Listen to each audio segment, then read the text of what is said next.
La uva, la baya y el grano presentan una película. No sé si ustedes han visto las bayas, que son más o menos opacas, no son brillantes en el fondo.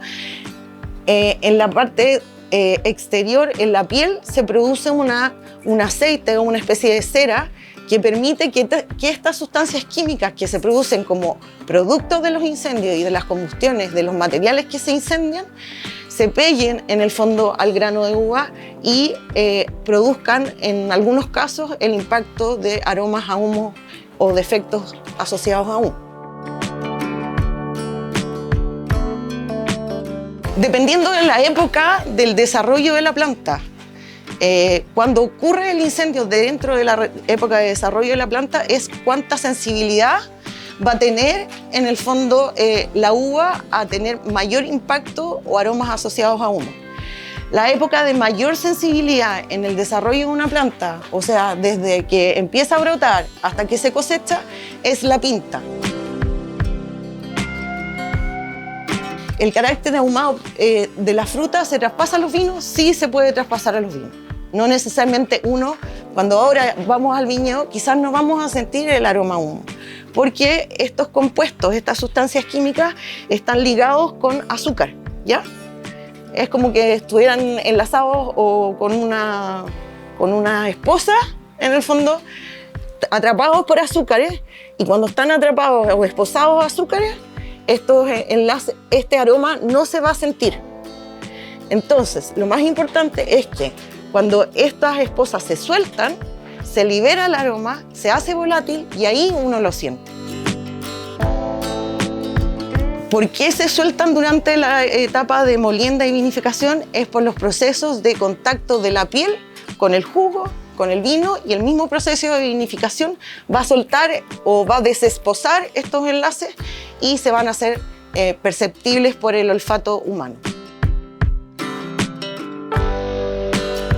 Durante las vinificaciones que ustedes hagan, los que están haciendo vino, mantienen mucho tiempo en contacto las pieles con el jugo y el vino. Maceraciones son críticas acá. Hay que evitar, en el fondo, un largo o un extendido tiempo de contacto de pieles con el vino o con el jugo. Porque, en el fondo, en la baya es donde se ubican estas sustancias químicas en la piel y se van a soltar y van a aportar, en el fondo, el problema finalmente al jugo y al vino.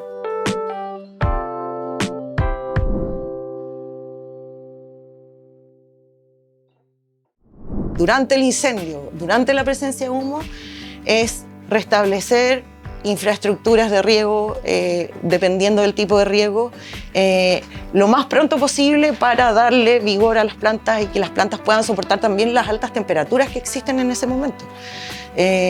No solo en el fondo en el ambiente, sino que en el suelo, las raíces, en el fondo fortalecer de alguna manera y apoyar a las plantas bajo estas condiciones. Otras prácticas que pueden ayudar es detectar en forma temprana cuáles sectores de tu campo, lomas, valles, planos, sectores planos, estuvieron más expuestos a humo dentro de tu viñedo.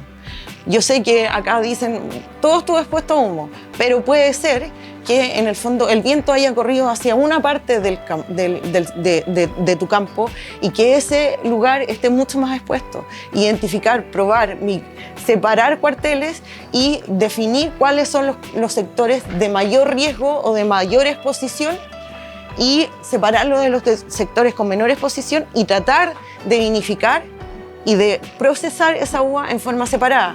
Más vale tener un problema chico que me refiero en volumen, que un problema grande.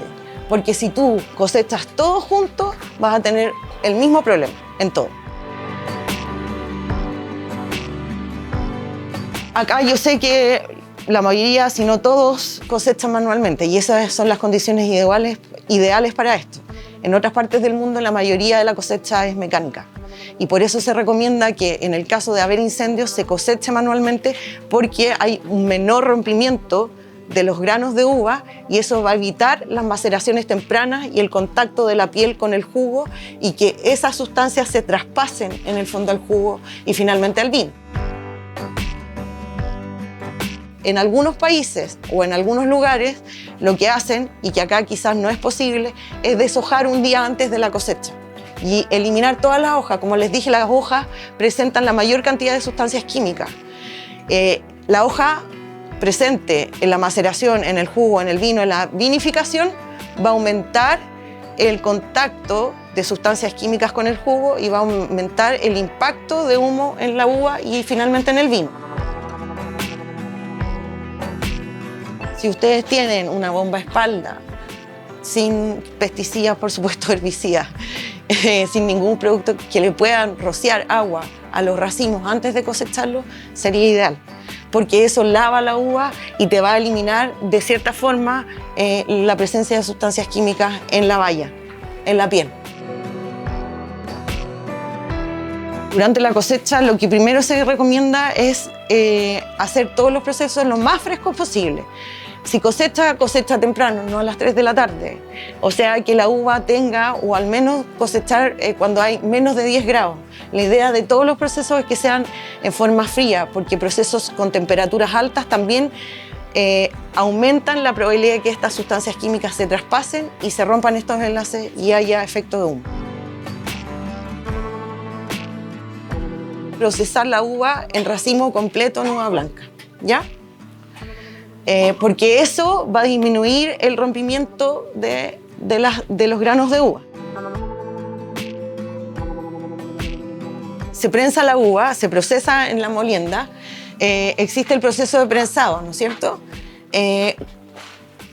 Lo que hay que hacer o lo que se recomienda es separar por tipo de prensa. Llega la uva, se procesa, se desgrana o se muele, y el primer jugo que sale en forma espontánea, por decirlo así, solamente por el peso en el fondo o por la manipulación, no por el prensado, es el que va a tener menor contacto con las pieles, por lo tanto hay que tratar de sacarlo y separarlo del proceso de prensado en sí, porque ese jugo o ese vino va a tener menos sustancias químicas, ¿ya? Asociadas a humo, que se le llama el escurrido, ¿no es cierto? Y va a tener menor concentración de compuestos. Luego, cuando empieza el proceso de prensado, hay que evitar prensados muy extensos, o sea, sacarle el mayor rendimiento posible, porque a mayor prensado, mayor rompimiento de baya, mayor extracción de sustancias que podrían, en el fondo, aumentar los caracteres ahumados.